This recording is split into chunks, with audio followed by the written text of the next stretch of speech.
a todos. Nesses momentos, nesses instantes, nossos corações estarão nesta meia hora voltados para reflexão superior, que possamos apreender boas energias com esta lição que será ofertada a todos nós. Preparando os nossos corações para a prece, do Evangelho de Lucas, capítulo 24, versículos 13 a 33, que diz o seguinte: Nesse mesmo dia, iam dois deles para uma aldeia chamada Emaús, que distava de Jerusalém 60 estádios. E iam comentando entre si tudo aquilo que havia sucedido. Enquanto assim comentavam e discutiam, o próprio Jesus se aproximou e ia com eles. Mas os olhos deles estavam como fechados, de sorte que não o reconheceram. Então ele lhes perguntou: Que palavras são essas que caminhando trocais entre vós? Eles então pararam tristes. E um deles, chamado Cleofas, respondeu-lhe: És tu o único peregrino em Jerusalém que não soube das coisas que nela têm sucedido nestes dias? Ao que ele lhes perguntou: Quais?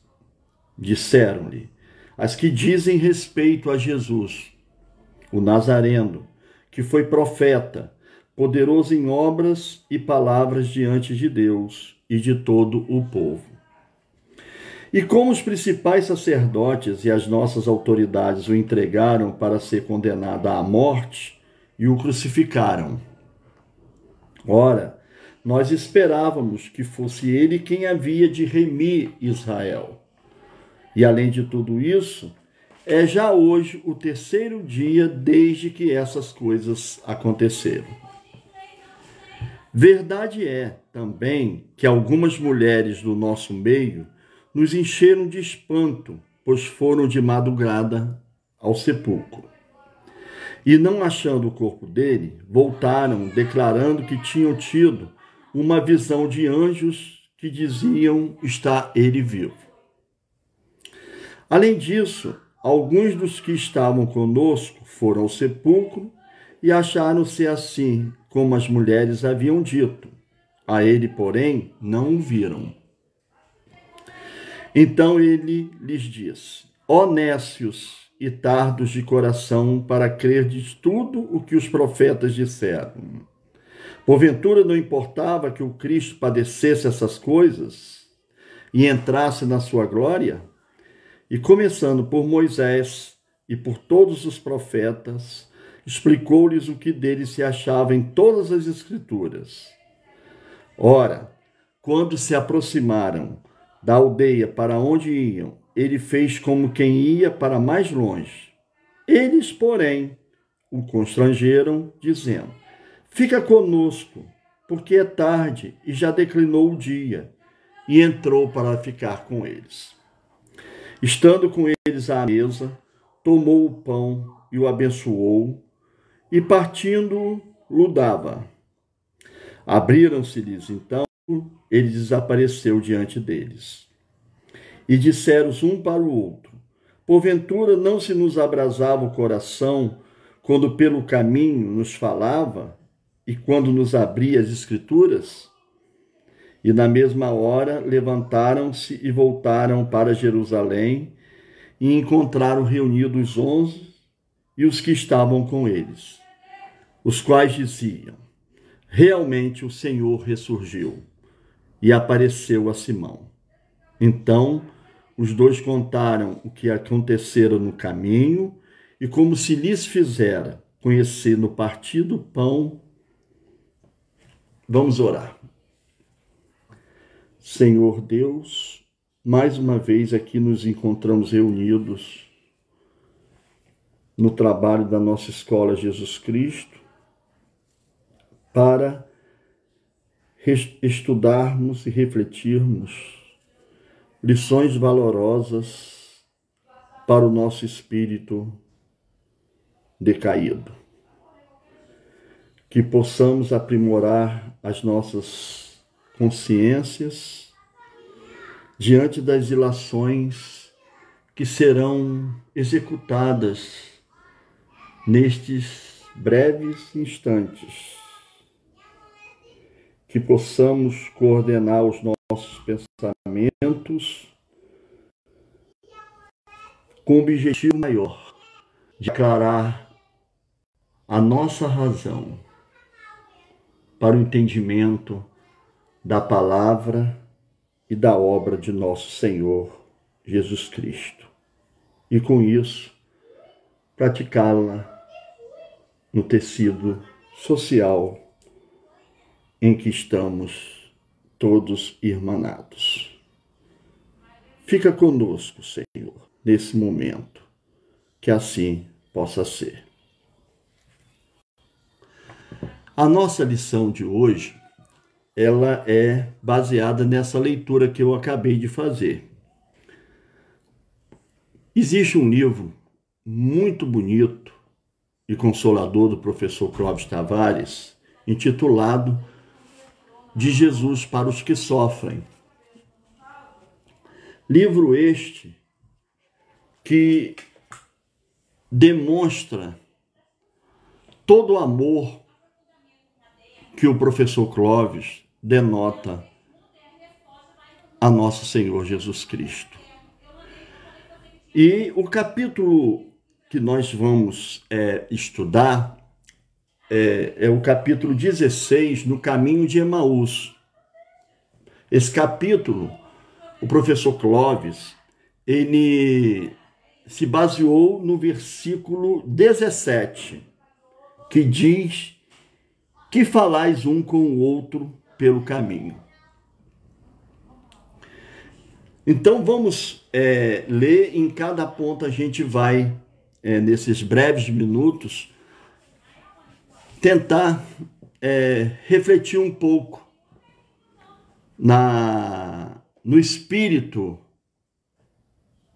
desta escrita do nosso professor. No primeiro parágrafo, ele diz o seguinte, ele escreveu o seguinte: esta foi a pergunta de Jesus a 2 discípulos seus, na estrada de Emaús, quando Cleofas e o foi a pergunta que Jesus fez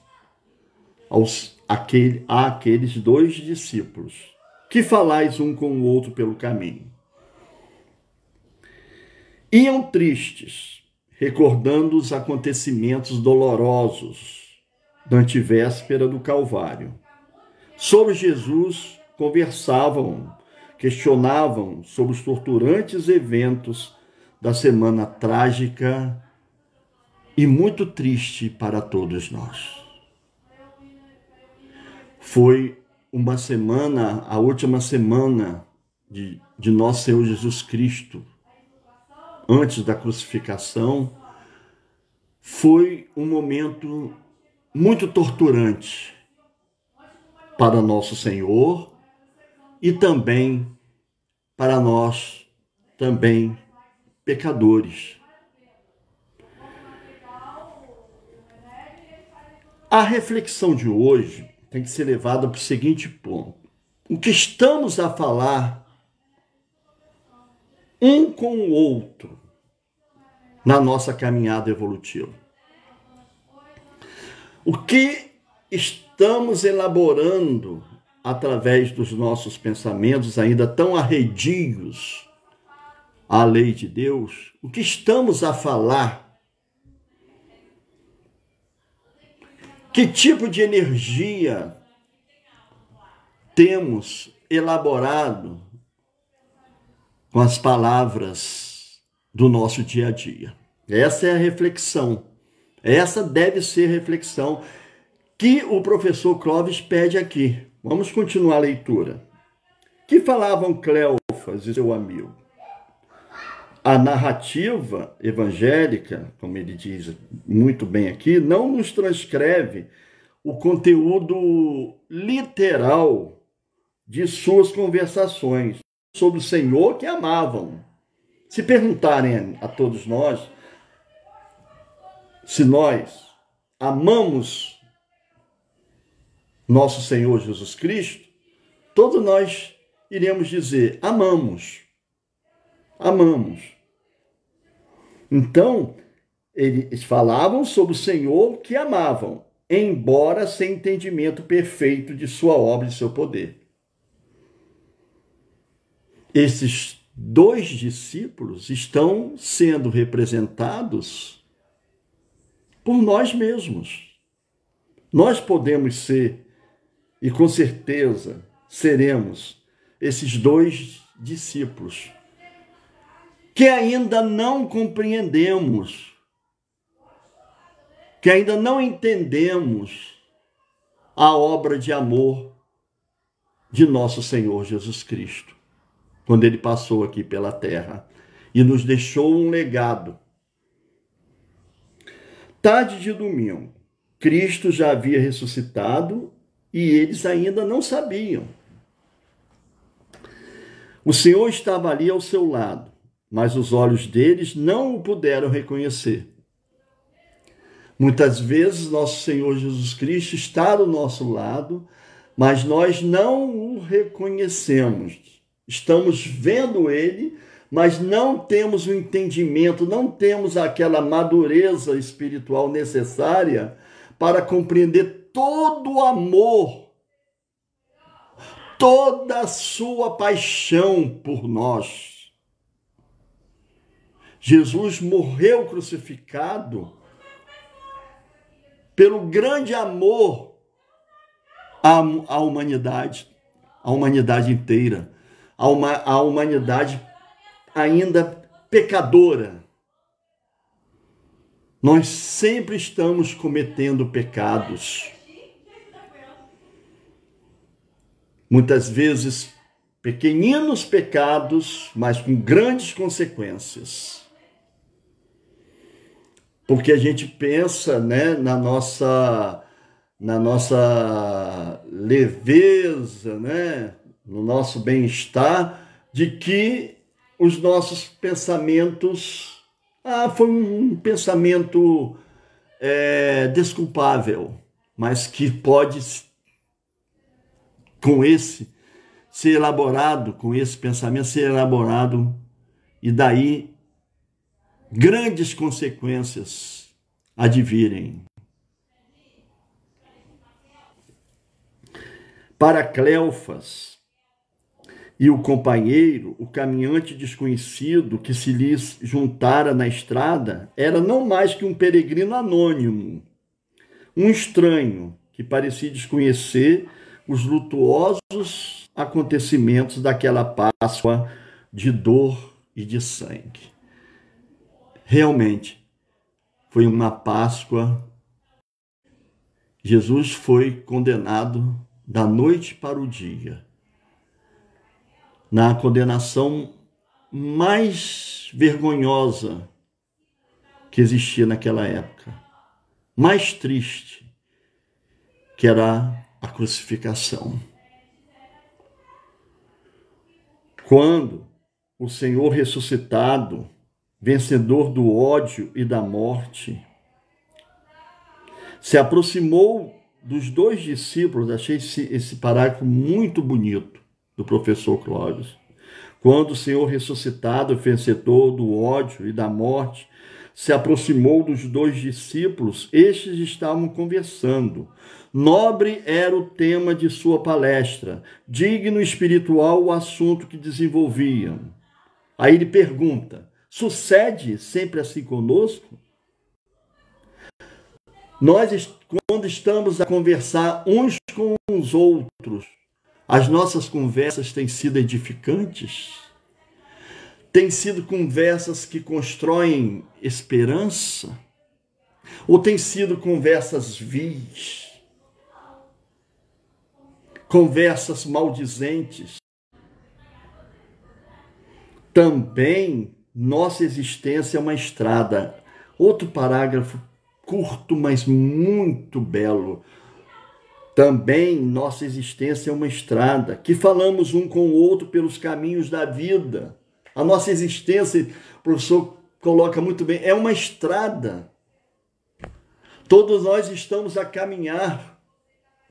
Todos nós estamos seguindo para o Pai. Todos nós estamos nesta vida em busca do Pai que renegamos.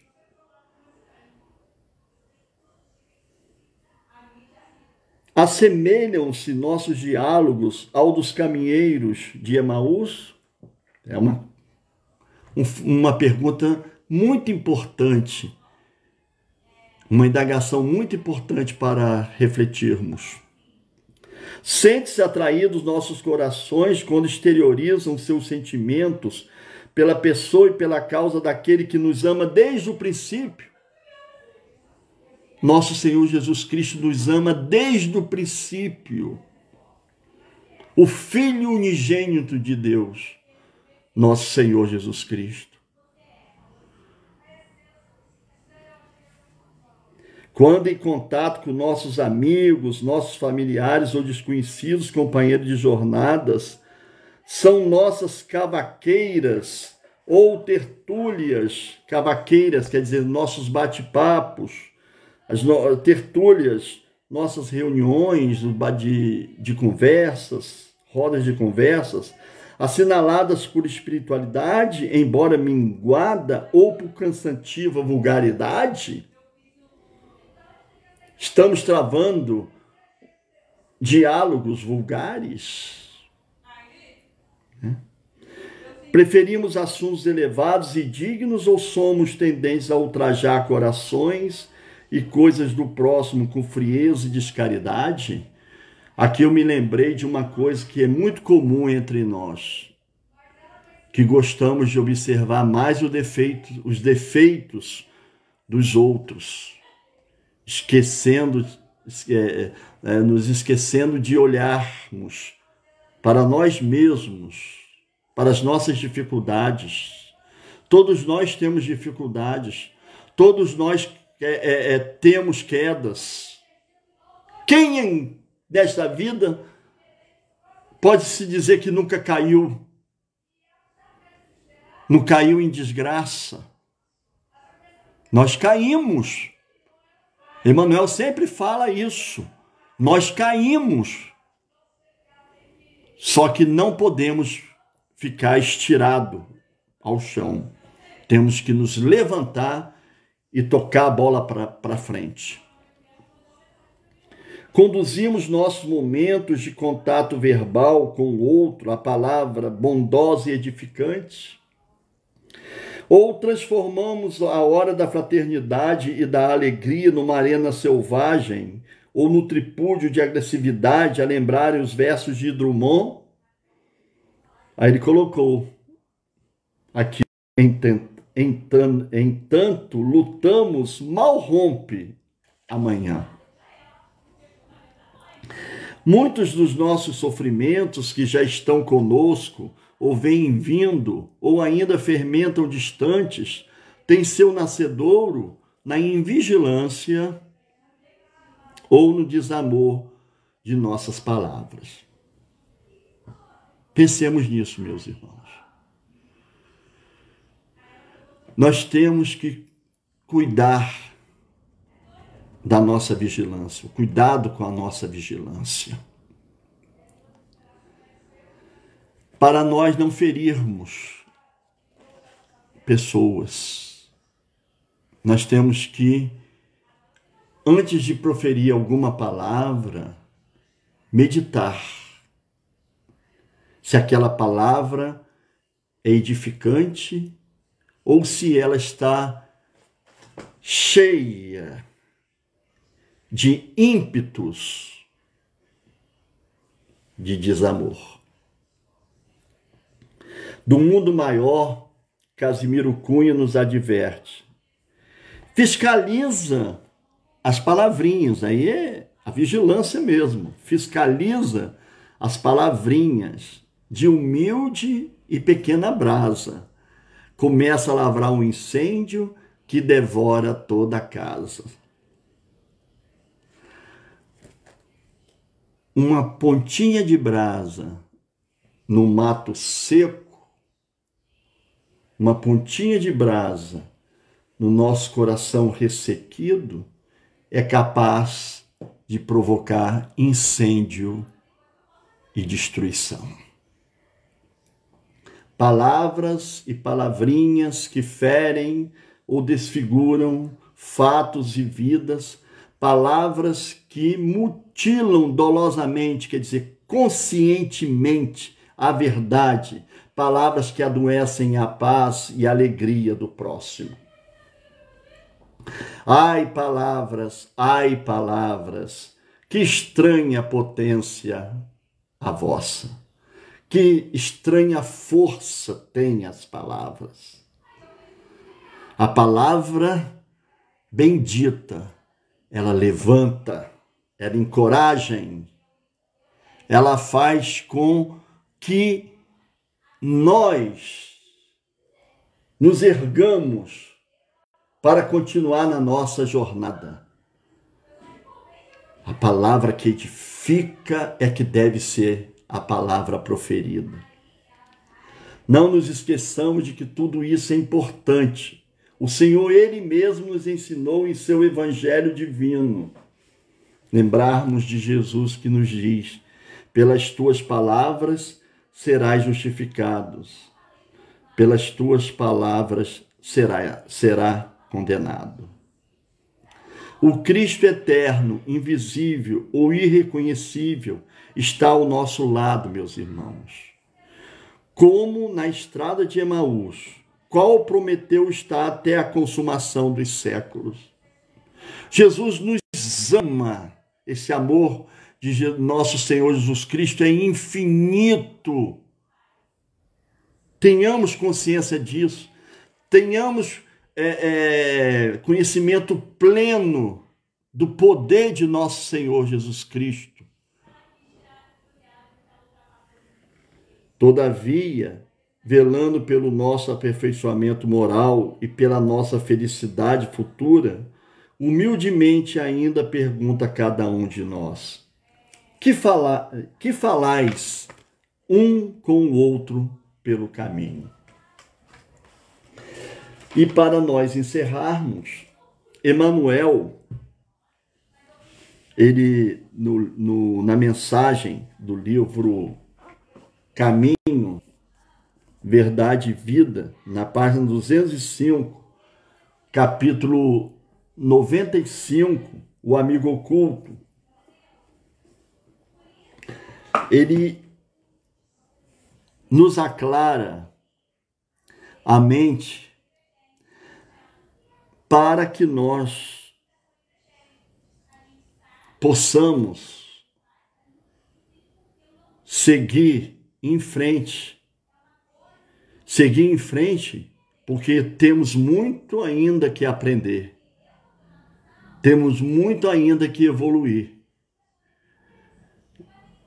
Quando ele diz assim, olha só que tristeza, que ainda existem aprendizes na estrada de Emaús todos os dias, que ainda não reconheceram nosso Senhor Jesus Cristo. Dizemos que o amamos, mas não o reconhecemos ainda. Por que nós não reconhecemos? Porque a gente ainda tem dúvida, porque a gente ainda se abate diante do sofrimento, diante das decepções da vida. Ainda não desenvolvemos a fé pura. Isso é uma busca,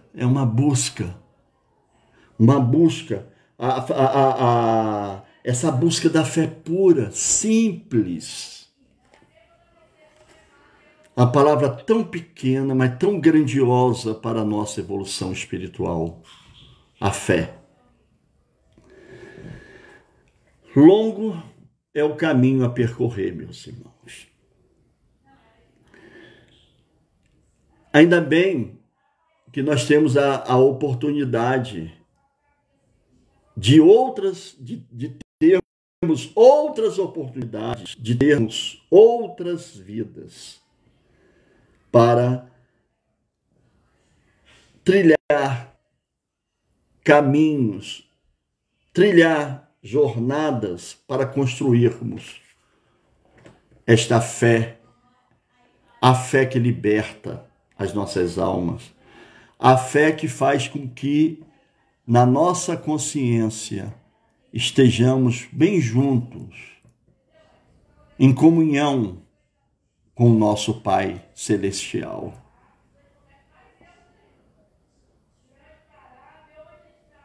Meus irmãos, estamos a caminhar. Nos nossos caminhos, muitas vezes, tropeçamos.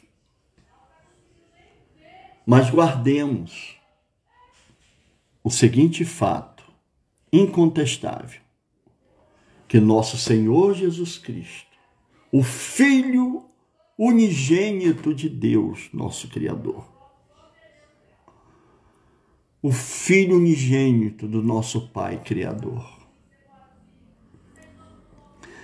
está ao nosso lado, nos sustentando na nossa via dolorosa, na nossa via crucis, a via crucis de cada um. Nosso Senhor Jesus Cristo está a nos auxiliar a carregar a cruz. Encontraremos sirineus nas nossas vidas que irão nos ajudar, que irão nos auxiliar, que irão nos estender a mão. Mas nós temos que ter os olhos da alma para ver este auxílio vindo até nós. E com isto, nos libertarmos dessas amarras mundanas, das amarras mundanas, esses valores que perecem. Voltemos o nosso olhar para os valores espirituais dos ensinamentos que estão contidos pelas palavras e exemplos de nosso Senhor Jesus Cristo. Amemos a Deus, amemos a nosso Senhor Jesus Cristo, amemo-nos uns aos outros, para que possamos edificar no nosso plano de provas e expiações as condições necessárias para a caminhada evolutiva de cada um de nós. Vamos fazer a oração final. A nossa oração de hoje vai ser uma pálida homenagem à nossa querida benfeitora espiritual, a nossa Célia Lúcius. Ela é a nossa benfeitora espiritual e foi na Escola Jesus Cristo que o nosso saudoso professor Clóvis Tavares nos ensinou a amar e reverenciar este grande espírito, de espírito luminar, nós vamos fazer a leitura de Gratidão a Célia, poesia do professor Clóvis Tavares, como encerramento da nossa reflexão de hoje. Ó Célia bendita, ó anjo de luz, envolve nossa alma na paz de Jesus. Ensina-nos sempre a amar e sofrer. No Mestre que amaste, queremos viver. Das sombras de Roma até Alexandria, sofreste com Cristo, ninguém o sabia. Por isso, irmã santa, amamos tua história, queremos guardá-la em viva memória. A ti e a teu Ciro, a todos os teus, pedimos a bênção da graça de Deus. Nossa alma te é grata, ó Célia querida, inspira-nos sempre nas lutas da vida. Ó Célia querida, inspira-nos sempre nas lutas da vida. Uma boa noite, que Deus possa abençoar a todos nós, que assim seja.